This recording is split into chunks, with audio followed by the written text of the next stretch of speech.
வணக்கம். செல்வகுமாரின் அதிகாலை வானிலை ஆய்வறிக்கை. அதிகாரப்பூர்வ வானிலை அறிக்கைக்கு இந்திய வானிலை ஆராய்ச்சித்துறை அறிக்கையை பார்க்கவும். 2024 நவம்பர் 24 ஞாயிற்றுக்கிழமை அதிகாலை நிலவர பதிவு. இன்றைய தலைப்புச் செய்தி, மீண்டும் மீண்டும் அறிவிக்கும் ஒரே செய்தி, காற்று அச்சம் வேண்டாம். தயவு செய்து காற்று அச்சம் வேண்டாம். வதந்திகளை நம்ப வேண்டாம். யாரோ வேண்டுமென்றே பரப்பக்கூடிய காற்று பற்றிய தகவல்களை நம்பி நீங்களும் அதை பரப்ப வேண்டாம். கஜா புயல் போன்ற புயல்கள் எல்லாம் இனிமேல் எப்பொழுதுமே வராது. வந்தால் முன்கூட்டியே கண்டிப்பாக அறிவிக்கப்படும். தயவு செய்து அந்த கஜா புயலை மறந்து விடுங்கள். அந்த அரக்கனை முற்றிலுமாக அதை மறந்தொழியுங்கள். எத்தனையோ புயல்கள் கடந்திருக்கிறது. அத்தனை புயல்களுக்கெல்லாம் அச்சப்படாமல் இருந்தோம். கஜா புயலுக்கு பிறகு அச்சப்பட்டு வதந்திகளை நம்பி நேற்று நள்ளிரவில் இருந்து கைபேசி அழைப்பு எனக்கு ஓயவில்லை. ஒரு பக்கம் இப்படி நள்ளிரவில் இருந்து கைபேசி அழைப்பு ஓயவில்லை, காற்று அச்சம் காரணமாக. மற்றொரு பக்கம் பல்வேறு செயலிகளிலே நேற்று வரை மழை கடுமையாக கொட்டும் என்று காட்டியது இன்றை காலையிலிருந்து மழையை காணோம், எங்களுக்கு மழை பெய்யுமா என்று உள் மாவட்டத்திலிருந்து கைபேசி அழைப்புகள். ஆகவே எல்லாவற்றிற்கும் முற்றுப்புள்ளி வைக்குமான இந்த அறிக்கையை அமைக்கிறேன். தற்பொழுது வங்கக்கடலிலே உருவாகி இருக்கக்கூடிய இந்த காற்றழுத்த தாழ்வு பகுதி இன்றைக்கு நன்கமைந்த காற்றழுத்த தாழ்வு பகுதியாக உருவாகிறது. தற்பொழுது இந்த அமைப்பானது தமிழ்நாட்டின் கரையிலிருந்து, அதாவது எந்த கரையை வேண்டுமென்றாலும் சொல்லலாம், தமிழ்நாட்டின் கரையிலிருந்து சுமார் 950 கிலோமீட்டர் தொலைவிலே அது தற்பொழுது நீடித்துக் கொண்டிருக்கிறது. அது எந்த கரையை தொட்டாலும் ஊர் பெயரை சொன்னால் அச்சப்படுகிறீர்கள். அது சென்னையிலிருந்தும் எடுத்துக்கொள்ளலாம், நாகப்பட்டினத்திலிருந்து எடுத்துக்கொள்ளலாம், ராமேஸ்வரத்திலிருந்தும் எடுத்துக்கொள்ளலாம்.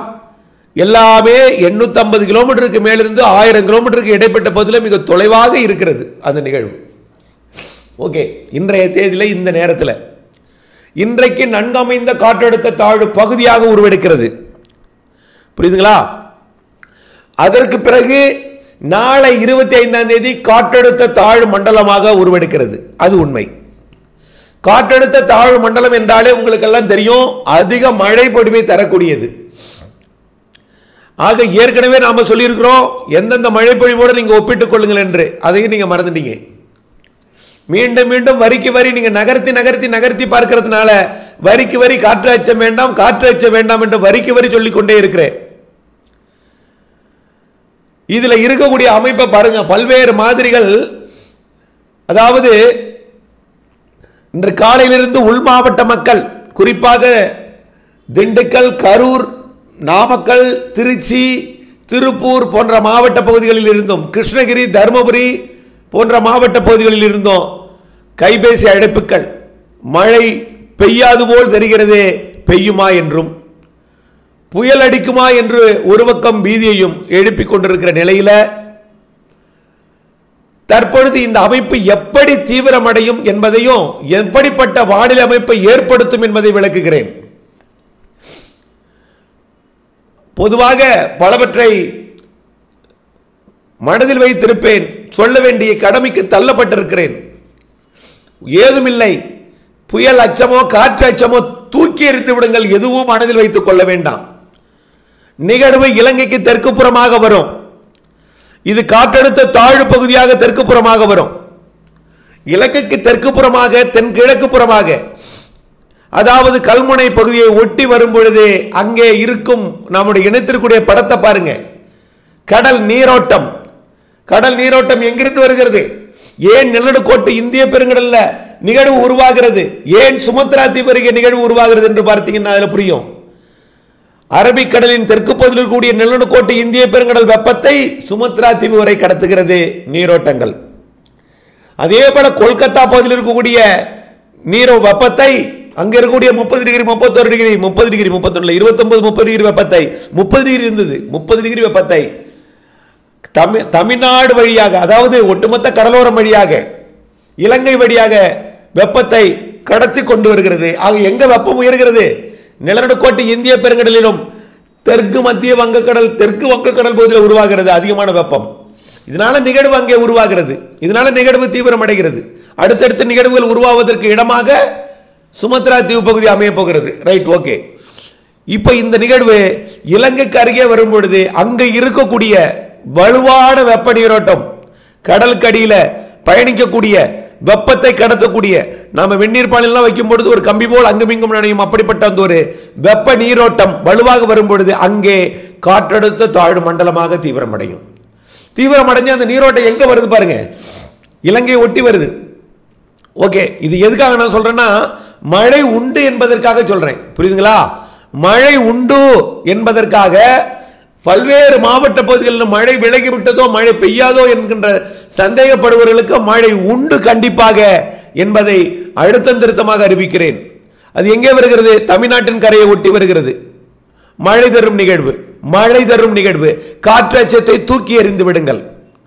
வதந்திகளை ஏதும் தன் மனதுக்குள் ஏற்படுத்தி கொண்டு புழுங்கிக் கொள்ளாதீர். அந்த வதந்தியை நீங்கள் அடுத்தவர்களுக்கு மிக எளிதாக பார்வர்டு செய்து பழக்கத்தையும் விட்டு விடுங்கள்.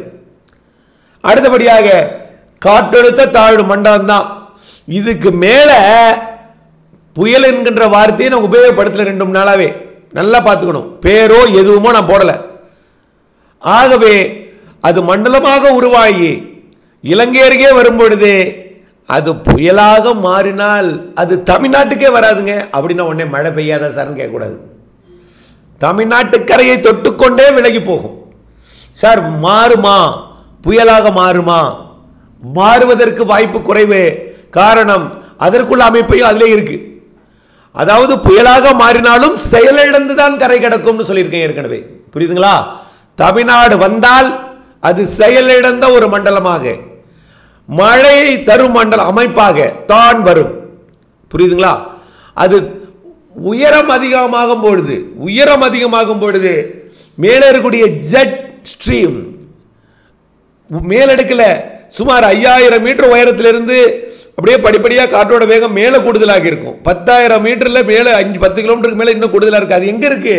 இங்க கூட இல்லை, அது வட இந்திய நிலப்பகுதியில் பயணிக்குது. அதை போய் தொட்டாதான் திருப்பி அழைச்சிட்டு போகும். அதை போய் தொட்டாதான் திருப்பி அழைச்சிட்டு போகும். அதை தொடுவதற்கு போகவே போகாது. மழை தரும் நிகழ்வாக, காற்று பாதிப்பு இல்லாத நிறைய மழை தரும் அமைப்பாக தமிழ்நாட்டில் கரை கடக்கும் என்பதையும், மழை பொழியாமல் போய்விடுமோ என்று வேதனையில் இருக்கக்கூடிய உள் மாவட்ட மக்களுக்கு மழை பொழியும் என்ற நம்பிக்கையையும்,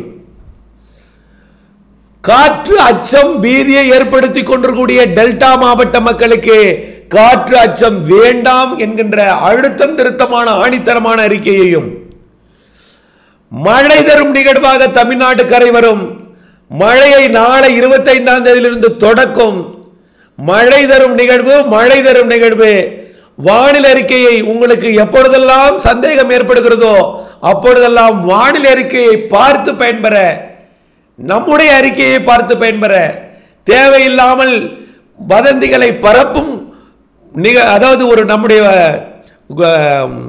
செயல்பாட்டை மாற்றி அடுத்த உயிர்களுக்கும் துன்பம் தரக்கூடாது என்பதை அனைத்தையும் வெளுத்ததெல்லாம் பால் என்று நினைத்துக் கொள்ளாமல் எதையுமே நீங்களும் நம்ப வேண்டாம். நம்பாமல் அதாவது வதந்திகளை பரப்பவும் வேண்டாம். தயவு செய்து இந்த அறிக்கையோடு முற்றுப்புள்ளி வையுங்கள். டெல்டா மாவட்ட மக்கள் எப்பொழுது கஜா புயல் வந்ததோ அப்பொழுதிலிருந்து காற்று என்றால் கடுமையான அச்சம். தேவையில்லாத முன்னெச்சரிக்கை எடுக்காதீர் என்று சொல்கிறேன். அந்த தேவையில்லாத முன்னெச்சரிக்கை எது என்று நான் சொன்னாலும் அதை திருத்தி சொல்லி அதையும் என் தலையில் கட்டிவிடுவீர்கள் என்பதையும் எனக்கு தெரியும். தயவு செய்து புரிந்து கொள்ளுங்கள்.